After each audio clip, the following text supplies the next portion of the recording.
আত্মসম্মান মানুষের শ্রেষ্ঠ নিয়ামত, গায়রত। এটাকে অহংকার বলে না, এটাকে বলে আত্মসম্মান। অর্থাৎ আমার ধর্মের একটা ইজ্জত আছে, আমি এক রবের গোলাম, আমি এক নবী মুহাম্মদ সাল্লাল্লাহু আলাইহি সাল্লামের উম্মত।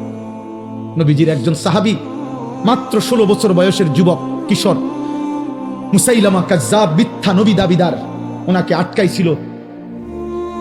ভণ্ড এই পৃথিবীতে প্রথম যে ব্যক্তি নিজেকে মিথ্যা নবী দাবি করছিল, নবীজির জামানার শেষে ইন্তেকালের পূর্ব মুহূর্তে মুসাইলামা, এই নিকৃষ্ট কাফের বেঈমান, নবীর ওই সাহাবী, কিশোর সাহাবীকে আটকায় ফেলছিল, বন্দী করে বলছিল, তুই শুধু একবার বলবি আমি মুসাইলামা আল্লাহর নবী।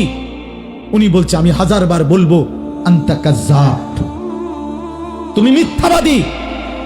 বাল মুহাম্মাদুন রাসূলুল্লাহ, বরং মদিনার বন্ধু আমার মুহাম্মদ, তিনি আল্লাহর রাসূল।